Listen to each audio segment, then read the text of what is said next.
चारों ओर अधर्म और पाप की वृद्धि, कलयुग बड़ी तेजी से बढ़ता देख हुए श्री कृष्ण दुखी। पूछा धर्मराज से, क्या मुझे आना पड़ेगा अभी? पूछा धर्मराज से, क्या मुझे आना पड़ेगा अभी?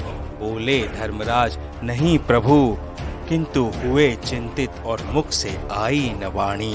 तब श्री कृष्ण ने थाम हाथ विक्रम का, दिया धर्मराज के हाथ। बोले यमराज, करूंगा मैं धर्म स्थापना विक्रम के साथ। बोले यमराज, करूंगा मैं धर्म स्थापना विक्रम के साथ। किया इनकार विक्रम ने प्रभु के बताए मार्ग पर चलने से। है इतने साधु संत सन्यासी, क्यों आशा मुझ तुच्छ सेवक गृहस्थ से। है इतने साधु संत सन्यासी, क्यों आशा मुझ तुच्छ सेवक गृहस्थ से। क्यों नहीं कर सकते रक्षा अपनी धरणी की अधर्म और पाप से। हुए प्रभु क्रुद्ध और कहा विक्रम से, ठीक है थोड़ा रुको और देखो। ठीक है थोड़ा रुको और देखो, just wait and watch. Vikram ना समझ पाए प्रभु की वाणी, व्यस्त रहे अपने गृहस्थ काज। आया भयंकर कोविड संसार भर में। साधु संत धर्मी बच्चे बूढ़े जवान हुए दुखी सभी घर घर में। साधु संत धर्मी बच्चे बूढ़े जवान हुए दुखी सभी घर घर में। संसार को देख दुखी और त्रासदी पूर्ण, क्षमा याचना मांग गिर पड़े विक्रम प्रभु चरण। संसार को देख दुखी और त्रासदी पूर्ण, क्षमा याचना मांग गिर पड़े विक्रम प्रभु चरण। चेतना को किया जागृत तब याद आई अपनी कथनी। बताया श्री कृष्ण ने विक्रम से, तुम हो मेरे कौस्तुभ मणि। बताया श्री कृष्ण ने विक्रम से, तुम हो मेरे कौस्तुभ मणि।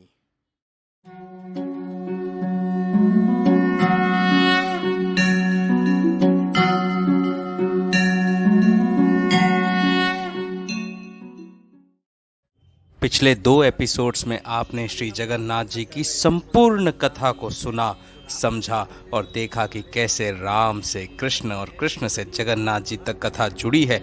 ये कथा जब 6 मई 2024 को जगन्नाथ जी में इसी स्थान पर बैठकर कर रहा था और सामने ये बैठे हैं मेरे महंत वहाँ के। ये महंत आधे समय के लिए बैठे और फिर उठकर चले गए। बोले मैं जगन्नाथ जी का अंदर से आपके लिए प्रसाद लेकर आता हूँ। कुछ समय बाद ये फिर आए, प्रसाद लेकर आए जगन्नाथ जी का खूब सारा, हमारे लिए मंदिर के अंदर जाकर लेकर आए। जबकि मंदिर के बाहर इतनी भीड़ लगी रहती है कि इतनी जल्दी किसी का अंदर जाना और प्रसाद लेकर आना संभव नहीं है। लेकिन ये तो आधे घंटे के अंदर ही मंदिर से प्रसाद लेकर आ गए हमारे लिए। हमने सबने प्रसाद खाया और प्रसाद खाते समय इन्होंने कहा कि आज रात्रि को, यानी 6 मई 2024 की रात्रि को आप 10:30 बजे मंदिर के अंदर जरूर पहुंच जाना। मैंने इनसे पूछा, जगन्नाथपुरी के मंदिर में रात्रि को 10:30 बजे क्यों जाऊं, मैं तो दर्शन कर चुका प्रभु के। तो बोले नहीं, आप रात को 10:30 बजे से लेकर 11:30-12 बजे के बीच में वहां मंदिर में रहना। देखो आपको प्रभु के कितने सुंदर दर्शन होंगे वहां पर। तो मैंने कहा अच्छा। तो बोले श्रृंगार दर्शन होते हैं रात्रि को, जब भगवान को सुलाते हैं उस समय बड़े दुर्लभ दर्शन होते हैं, बड़े भाग्यशाली भक्तों को मिलता है वो दर्शन, आप जरूर जाना। तो मैंने कहा हाँ मैं जरूर जाऊंगा, कोशिश करूंगा, जाऊंगा। और ऐसा कहते कहते ये कथा पूरी की पूरी रामायण सत्संग वहां पर समापन होते होते रात्रि के करीब 8 साढ़े 8 बज गए। जब रामायण सत्संग समापन होने को आया रात्रि के 8 साढ़े 8 बजे, उसी समय जगन्नाथपुरी के मंदिर में वही गाना, वही भजन, वही पुकार फिर से बजा जो तिरुमाला के मंदिर में जब मैं खड़ा था और हनुमान जी ने पीछे से पुकार लगाई, वेंकटरमना श्रीनिवासन गोविंदा, वेंकटरमना श्रीनिवासन गोविंदा। वो भजन सुंदर सा रामायण सत्संग के होते ही रात्रि के 8 साढ़े 8 बजे के करीब जगन्नाथपुरी में भी वही भजन बजा। और मेरे कान, यहाँ तो मैं भक्तों से बातें कर रहा था लेकिन मेरा अंतर्मन उस भजन में जा रहा था कि ये तो हनुमान जी की पुकार हो रही है। महंत बोल गए कि रात को जगन्नाथ जी में दर्शन करने जाना है और हनुमान जी की भी पुकार आ गई है, यानी कि पक्का कहीं ना कहीं आज मेरे राम से मेरी मुलाकात होगी और मेरे राम, लक्ष्मण जी और सीता मैया के साथ यहीं जगन्नाथपुरी में रात्रि को मुझे मिलेंगे। देखिए, सुनिए उस भजन को आप बैकग्राउंड में। तिरुपति में जाने के बाद में जब मैं वहाँ से लौटा, मुझे नहीं पता था कि भगवान ने तिरुपति जाने को मुझे क्यों बोला, लेकिन जब मैं तिरुपति गया, आप कथा इसमें देखना है, वहाँ से जाकर जब मैं लौटा तो मेरे मित्र हैं, मेरे मित्र ने मुझसे एक बार फ़ोन करके मुझे पूछा कि आप मुझे ये बताइए कि आप तो भगवान से दिन रात बात करते हो, भगवान स्वयं आपको सारे प्रश्नों के उत्तर देते हैं, लेकिन इस समय हमारे भारतवर्ष में इतना डिबेट चल रहा है कि अयोध्या में तो राम जी का विग्रह स्थापित हो गया, राम जी का घर बन गया, लेकिन हनुमान जी का सुना आपने, जैसे तिरुमाला में श्री राम जी जब दर्शन देने आए और हनुमान जी ने पुकार लगाई थी जिस भजन से, वही भजन जगन्नाथपुरी में बजा और महंत भी बोल गए थे कि रात्रि को दर्शन करने जाना है। तो मैंने ठान लिया कि मैं आज रात्रि यानी 6 मई 2024 को जगन्नाथपुरी के मंदिर में 10:30-11 बजे के करीब जाऊंगा। लेकिन सत्संग करते करते रात्रि के 9 साढ़े 9 बज गए। फिर हम बाहर होटल में खाना खाया, खाना खाकर भगवान का प्रसाद लेकर हम थोड़ा सा धर्मशाला में अपने गए चेंज करने के लिए, और जैसे ही पलंग पर लेटे तो प्रभु की माया ऐसी हुई कि उन्होंने गहरी निद्रा में सुला दिया। और गहरी निद्रा में ऐसा सोया कि जब आँख खुली और उठा तो देखता हूँ तो घड़ी में बज रहे हैं रात के 1। अब तो मंदिर बंद हो गया। अरे राम, ये मेरे से क्या हो गया? मेरे तो प्रभु आज अगर आए होंगे मेरी माँ सीता के साथ और लक्ष्मण जी के साथ मुझसे मिलने के लिए, मैंने तो उन्हें इंतज़ार करवा दिया। जिस प्रभु के दर्शन पाने के लिए सारा संसार इतने 84 लाख योनियों में भटकता है, इतने तप करता है, जप करता है, यज्ञ करता है, वो प्रभु मुझे दर्शन देने के लिए आने वाले। महंत ने मुझे कहा, पीछे से पुकार भी वही भजन की लगी और मैं मूर्ख ऐसी गहरी निद्रा में सो गया। मैंने मेरे प्रभु को इंतज़ार करा दिया। अब कल तो सुबह पहले की मेरी गाड़ी है, ट्रेन से मुझे वापस लौटना है कलकत्ते, तो क्या करूँगा मैं तो प्रभु के दर्शन ही नहीं कर पाए। मेरे प्रभु तो आज आ गए। मैंने उसी समय रात्रि के 1:30 बजे अपना मोबाइल निकाला, इक्सिगो का ऐप खोला और 7 मई की टिकट जो थी 2024 की, उसको इमीडिएटली कैंसिल करके 8 मई की दूसरी टिकट बनवाई वंदे भारत की। कि आज तो मैं प्रभु को इंतज़ार करा दिया है। मेरे प्रभु, यदि आप आए हैं तो आप ज़रूर रुकना, मैं कल रात्रि में ज़रूर आऊँगा। कहते समय, ये सब कहते समय मुझे बहुत गिल्ट महसूस हो रहा था, बहुत ऐसा घृणा आ रही थी ना अपने आप से कि मैं कैसे सो गया। प्रभु को दर्शन करने जाना था और मैं कैसे सो गया। लेकिन प्रभु की माया के आगे तो हम सब एकदम नतमस्तक हैं, उनकी माया के आगे कुछ नहीं चल सकता है। खैर, मैंने अपने कर्मानुसार अपनी टिकट रेलवे की कैंसिल कराई और 8 मई की टिकट कराई और 7 मई को एक दिन और मिल गया। अब 7 मई को सुबह से लेकर रात्रि तक का इंतज़ार करना था कि जब प्रभु के दर्शन करने में रात्रि को 10:30 बजे जाऊंगा तो शायद मेरे प्रभु मेरी गलतियों को क्षमा कर मुझे दर्शन वहां पर दे दे मनुष्य रूप में, जो हनुमान जी ने कहा था।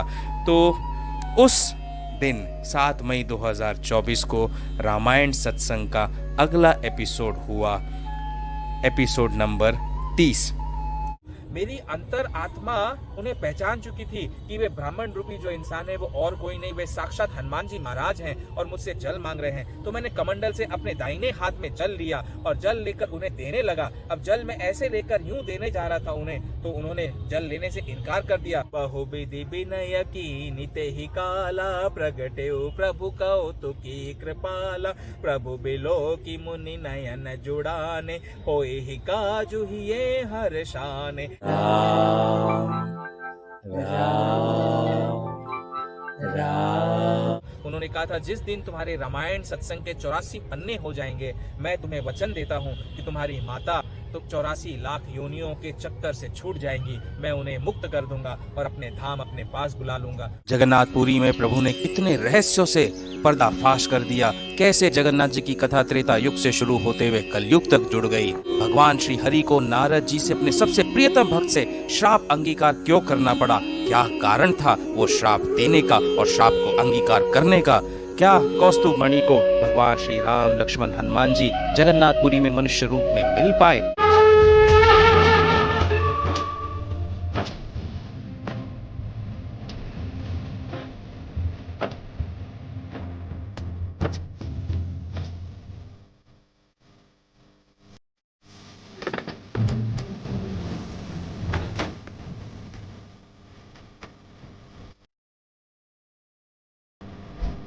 जीवन में बड़े से बड़ी उपलब्धि, बड़े से बड़ा करियर का ऑप्शंस भी मुझे मिले ना, तो भी मैं मेरी माँ को छोड़कर नहीं गया। माँ मेरी प्राण थी, प्राण, और मेरे माँ का मैं प्राण था। एक श्वास भर अगर मैं घर में घुसता और उन्हें पता चल जाता था कि मैं घर में आ गया हूँ, ऐसे मेरी माँ मुझसे प्रेम करती थी कि ये तो और कोई नहीं, साक्षात हनुमान जी मेरे पास में बैठे हुए थे। और हनुमान जी ने मुझे 15 दिन का समय दिया है मेरी माँ के साथ बिताने के लिए। जय जगन्नाथ, जय जय जगन्नाथ।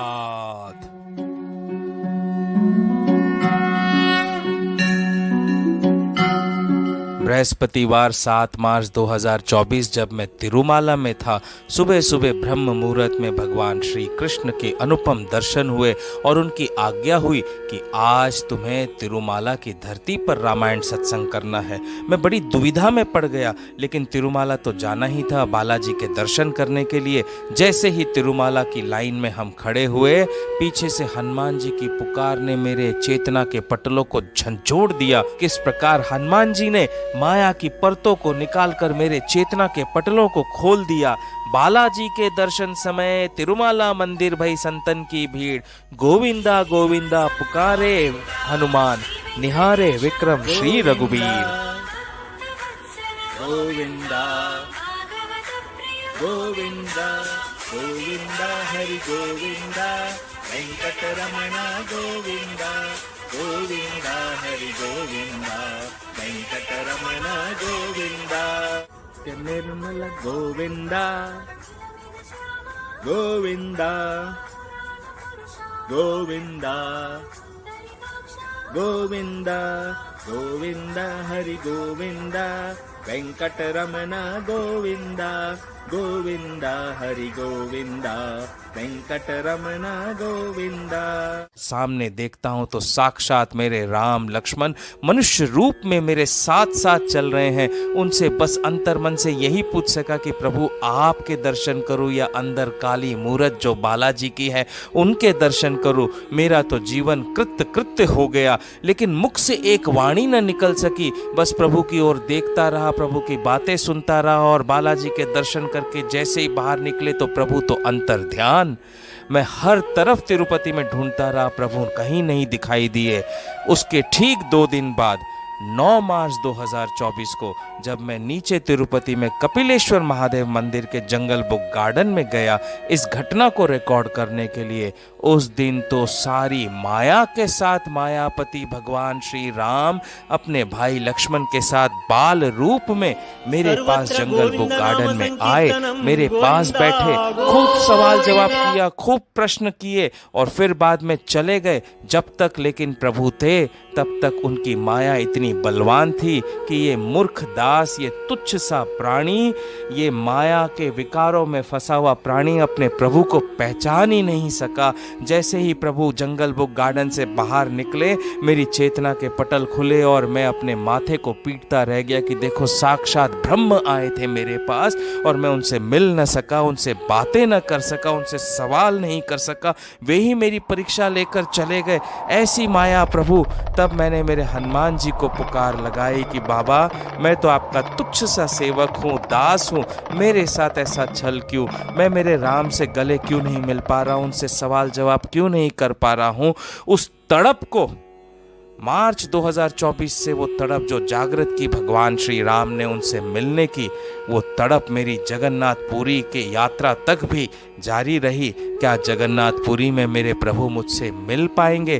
क्या मैं उनसे मिल पाऊंगा? क्या उनके दर्शन हो पाएंगे? इसी आस में मैं तीर्थ तीर्थ घाट घाट भटक रहा था। ऐसे मेरे राम और लक्ष्मण मेरे साथ दूजी बार मुझे दर्शन देने आए मनुष्य रूप में, और कल से लेकर आज तक मैं बड़े खिन्न मन से यही प्रार्थना कर रहा था, प्रभु मेरे बाबा से मैंने प्रार्थना की, मैं तो सीधा साधा भोला भाला भक्त हूँ आपका, मुझसे छल मत करिए, मुझे अब राम और लक्ष्मण के साक्षात दर्शन करा दीजिए। तो मेरे बाबा ने मुझे दिखा दिया कि आने वाले समय में मैं स्वयं तुम्हें बताऊंगा कि राम और लक्ष्मण आ गए हैं और तुम उनके साक्षात दर्शन पाओगे इसी काल में, इसी धरती पर। तब जाकर मेरे अंतर मन में शांति मिली कि ये मेरे बाबा जो बैठे हैं ये मुझे मेरे राम से ज़रूर मिलवाएंगे। मिलवाए तो इन्होंने है, लेकिन जो आप समझ सकते हैं ना कि मेरा भाई अगर बाजू में बैठा है या मेरी मम्मी पापा बाजू में बैठे हैं, जब तक मैं उनसे गले न मिल लूँ, एकदम उनके पैर न पकड़ लूँ, तब तक मन में शांति नहीं मिलती है। वो अपार शांति तो प्रभु से गले लगने में मिलती है। तो वो शांति मैं चाहता हूँ। तो मेरे बाबा ने मुझे विश्वास दिलाया कि राम और लक्ष्मण आएंगे, दोबारा आएंगे, तुम अपना कर्म करते रहो, और जो प्रभु ने इतना बड़ा धर्म कार्य दिया है उसमें किसी प्रकार की कोई भी त्रुटि न होने दो। 9 मार्च 2024 को जब ये रिकॉर्डिंग चल रही थी तो वे दोनों बालक मेरे राम लक्ष्मण मेरे लेफ्ट साइड में बैठे थे। देखिए लक्ष्मण जी का दाहिना हाथ और सिर का हिस्सा रिकॉर्ड हो गया। అడుగడుగున గండాలు దాటించే వెంకన్న ఆదరించు ఆస్తిక పాల గోవింద గోవింద గోవింద వాసన గోవింద గోవింద గోవింద శ్రీనివాసన గోవింద రఘుకుల నందన నారాయణ जानकी वल्लभ नारायण रघुकुल नंदन नारायण जानकी वल्लभ नारायण जानकी प्रणयम नारायण मेरे प्यारे नारायण। तिरुपति में श्री राम लक्ष्मण के 2 बार दर्शन मनुष्य रूप में होने के बाद भी मेरा मन तृप्त न हो सका, क्योंकि दूसरी बार भी जब प्रभु आए तो अपनी माया के साथ आए। मैं उनसे बात ही न कर सका, बात तो छोड़िए पहचान ही नहीं पाया जब तक कि वे अपनी माया को समेट कर निकल नहीं लिए। तभी तो मैंने मेरे बाबा से, हनुमान जी महाराज से, अपने गुरु से निवेदन किया कि गुरु हैं जो प्रभु से मिलवा सकते हैं, और मेरे गुरु ने मुझे वचन दिया, कमिटमेंट दी कि इसी काल में, इसी धरती पर, इसी समय में प्रभु श्री राम लक्ष्मण जी के साथ और मैया सीता के साथ दोबारा आएंगे और मुझसे मनुष्य रूप में मिलेंगे। तब मेरे हनुमान जी महाराज मुझे आगाह करेंगे, मुझे बताएंगे कि राम आए हैं, ताकि मैं उनसे मिल सकूं और बात कर सकूं। बस इसी प्रसन्नता को लेकर मैं तिरुपति से निकला, मार्च में अपने घर वापस लौटा, और इसी आस में था कि कब मेरे राम के दर्शन होंगे। अगले चरण में प्रभु की आज्ञा हो गई कि मुझे अयोध्या बुलाया है। मैंने सोचा शायद अयोध्या में प्रभु के दर्शन हो जाएंगे। अयोध्या में गया मैं, काशी भी गया मैं। देखिए आप कैसे अयोध्या और काशी के घाट घाट पर जा जाकर मैंने मेरे राम को खोजा।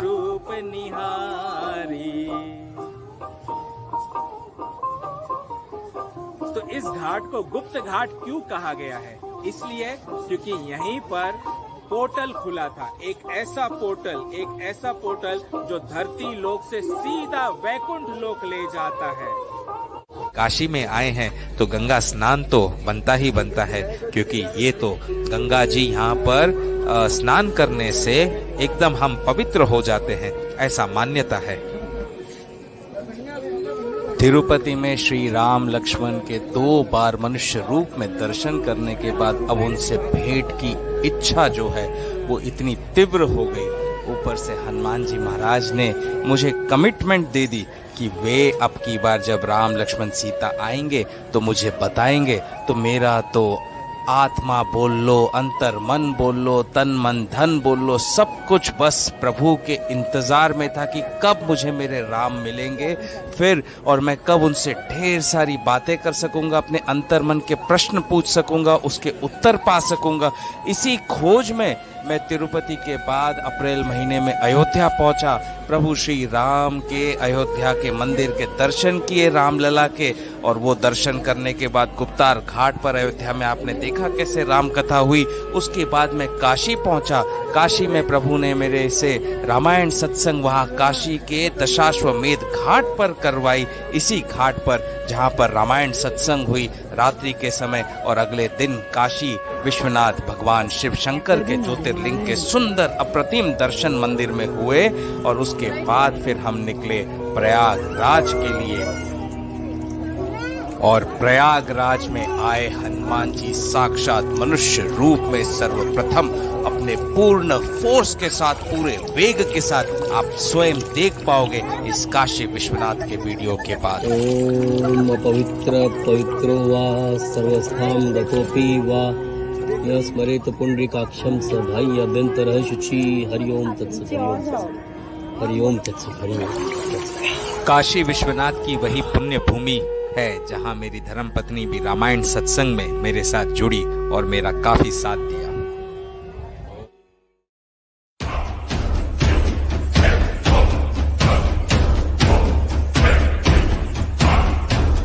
मैं आपको बताने जा रहा हूं कि हनुमान जी पूर्ण मनुष्य रूप में कैसे आए।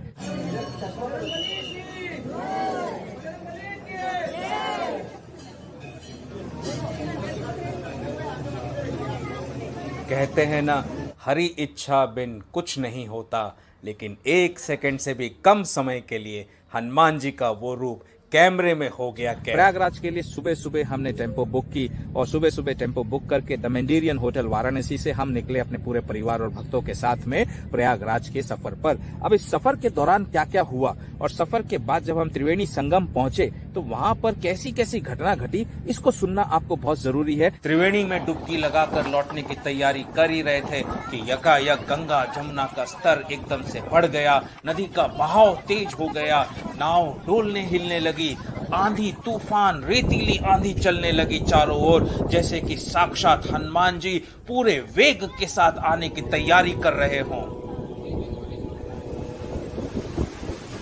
कथा होनी है, हर तीर्थ स्थान पे होनी है, तो सबने कहा इतनी रेतीली हवा चल रही है, बहाव चल रहा है, आंख को दूर दूर तक कुछ दिखाई नहीं देता है, तो ऐसे दिखाई देने में आप कैसे कथा कह सकते हैं। प्रभु ने कहा तूफान का जोर इतना तेज था कि कैमरा भी गिर गया। राम कथा शुरू करने ही जा रहे थे और कैमरा धड़ाम से नीचे गिरा। कैमरे को एडजस्ट करने के लिए जैसे ही ऊपर उठाया और एडजस्ट करना चाहा, वैसे ही हनुमान जी का वो रूप इस कैमरे में एक सेकंड से भी कम समय के लिए कैद हो गया। ये हनुमान जी इस रूप में आए, हाथ में झाड़ू लिए, जैसे वो गदा ने झाड़ू का रूप धारण कर लिया और हनुमान जी ने एक गरीब व्यक्ति का रूप धारण कर लिया। राम कथा सुनने के लिए इस स्थान पर वे पूरी रामायण कथा होते हुए बैठे रहे, कैमरे के डंडे को भी पकड़कर मेरे सामने बैठे रहे और पूरी राम कथा उन्होंने सुनी। रामायण होने के 2 सेकंड पूर्व ही उठकर तुरंत के तुरंत चल दिए और संकेत दे गए कि जल्द ही मुझे मेरे राम लक्ष्मण सीता मैया के मनुष्य रूप में दर्शन होंगे। दिल की धड़कन तेज हो गई, अंतर्मन विवल हो उठा कि अब कब कहां किस रूप में मेरे राम मुझे मिलेंगे।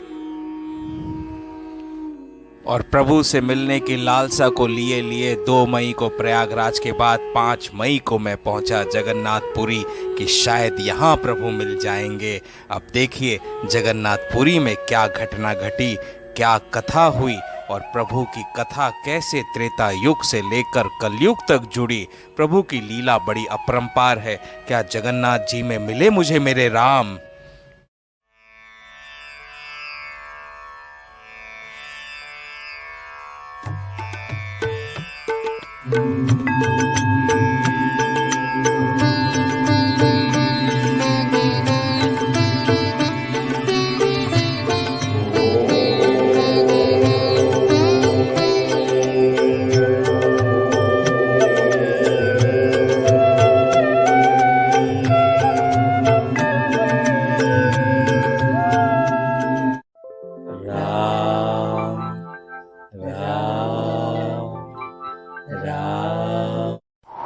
सात मई को प्रभु कृपा से जगन्नाथपुरी में एक और रामायण सत्संग हुई और रामायण सत्संग होते होते शाम के 7:30-8 बज गए और मैं फिर जगन्नाथ जी की परिक्रमा के लिए निकल पड़ा और मन में उत्सुकता थी कि आज तो अपने भगवान श्री राम से, लक्ष्मण जी से, सीता माँ से मुलाकात करनी और होगी, क्योंकि रात्रि श्रृंगार के समय जगन्नाथपुरी के मंदिर में जाने की जो ठान ली थी महंत के कहे अनुसार, तो आज जाना था। बस उसी का इंतज़ार था। तब तक आप देखिए परिक्रमा कैसे की और परिक्रमा करते समय क्या क्या आश्चर्यचकित करने वाली बातें हमने देखी। आप भी देखिए उसे।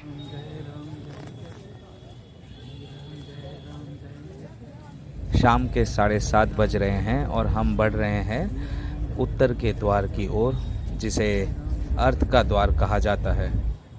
मंदिर के चारों ओर यानी कि पूरब, दक्षिण, पश्चिम, उत्तर, चारों द्वारों के चारों ओर ये पूरा डेवलप करने का जो काम है ये सारा का सारा दिया गया है टाटा कंपनी को।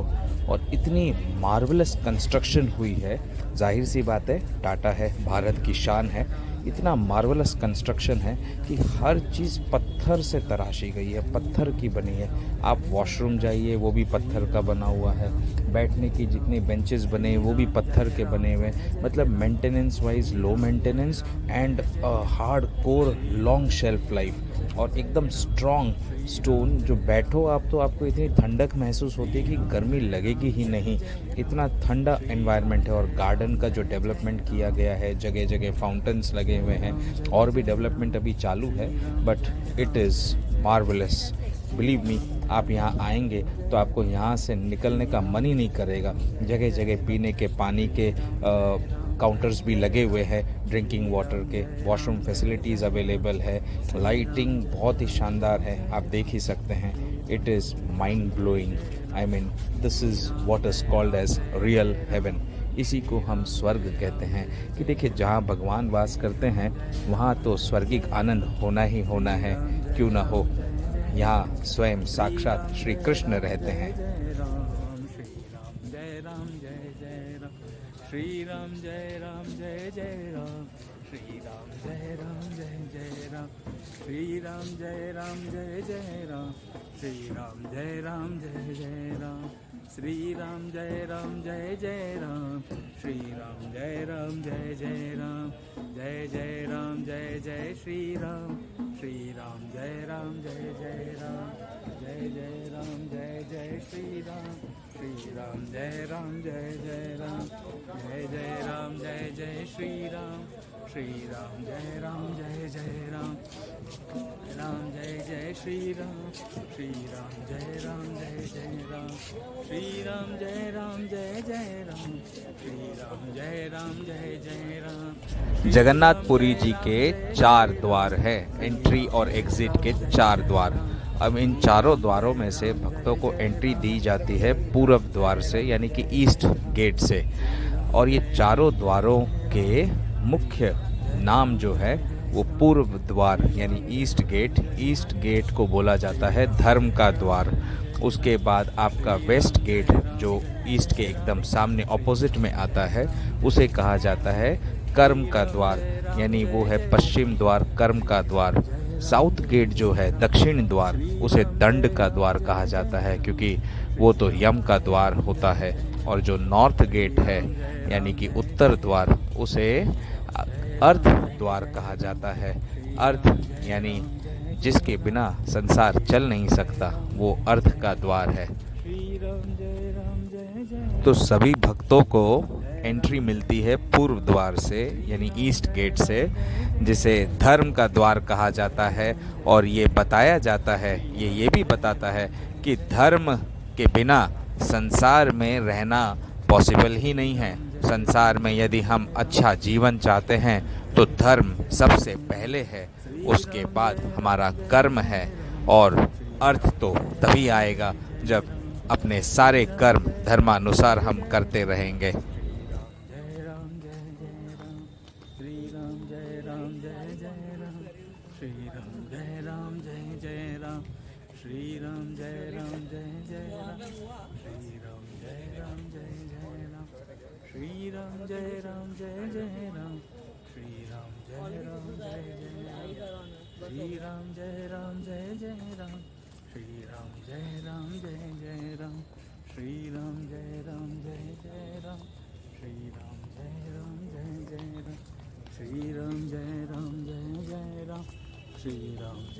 जय राम, श्री राम जय राम जय जय राम,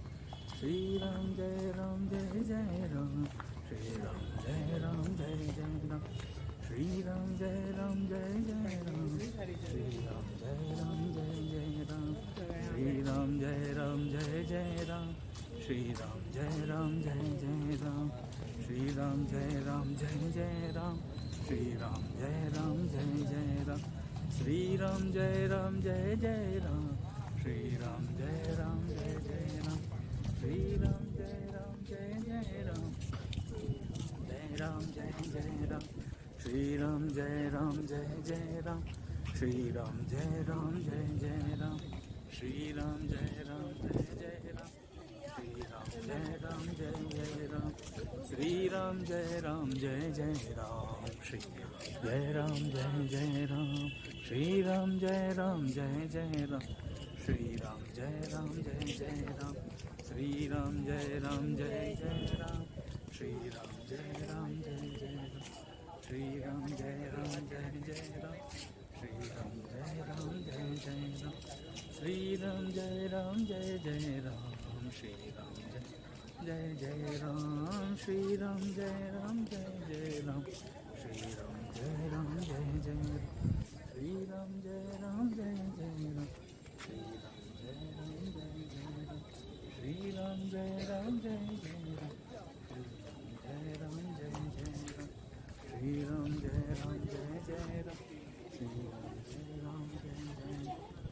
श्री राम जय राम जय राम।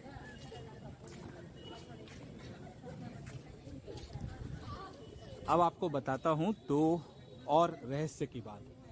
ये जो मंदिर के टॉप पर झंडा आपको दिखाई दे रहा है वो टिका हुआ है श्री सुदर्शन चक्र पर, भगवान विष्णु के सुदर्शन चक्र पर।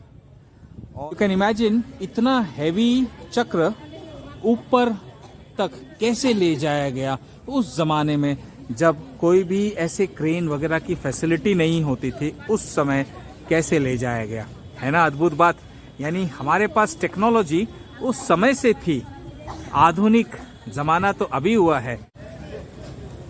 वो कथा ऐसी है कि भगवान श्री कृष्ण जब मंदिर में सो रहे थे, विश्राम कर रहे थे जगन्नाथ जी, तो उस समय समंदर की लहरों से उनकी नींद में खलल पड़ रहा था। तो कहा जाता है उन्होंने हनुमान जी को बुलाया और हनुमान जी से कहा कि भाई इन आवाज़ों को थोड़ा सा कम करो या बंद करो, क्योंकि मेरे नींद में खलल हो रहा है। अब हनुमान जी ने सोचा कि भाई समंदर की लहरों की जो आवाज़ है वो तो साउंड के जरिए, साउंड जो है वो हवा के जरिए यहाँ तक आती है मंदिर में। अब मंदिर चारों तरफ से खुला है तो इस आवाज़ को कैसे बंद किया जाए। तो उन्होंने जो साइंस यूज़ किया वो ऐसा था कि हवा जिस डायरेक्शन में बह रही थी, because sound travels via some media, sound cannot travel without any medium, sound requires material medium to travel from one place to another place. और उस समय समंदर से यहाँ तक आवाज आने का एक ही जरिया है, वायु। तो वायु जिस दिशा में बह रही थी, हनुमान जी उसकी विपरीत दिशा में चक्कर लगाने लगे और जोरदार जो चक्कर लगाकर उन्होंने एक तरह से बवंडर का निर्माण कर दिया, जिस निर्माण के कारण जो साउंड एयर लेकर आ रही थी यहाँ पर, उसको उन्होंने नेगेटिव इफेक्ट कर दिया, एंटी क्लॉकवाइज डायरेक्शन में समझ लीजिए, कट कर दिया उस साउंड को, हवा के रुख को बदल कर, पलट कर। और इसी कारण कहा जाता है कि हनुमान जी महाराज यहाँ सदैव रहते हैं और अंदर मंदिर के उन लहरों की आवाज़ नहीं जा पाती है, ताकि जगन्नाथ जी महाराज, श्री कृष्ण और सुभद्रा जी और बलभद्र जी आराम से विश्राम कर सके, उन्हें किसी प्रकार की डिस्टरबेंस न हो। है ना ये अद्भुत वाली बात और अद्भुत कथा। क्योंकि मंदिर तो चारों तरफ से वॉल है लेकिन खुला है, फिर भी अंदर आवाज नहीं प्रवेश करती है। यानी बाबा प्रभु राम के चारों तरफ घूमते हैं और घूमकर उस आवाज को काट देते हैं। बोलो श्री जगन्नाथ जी की जय।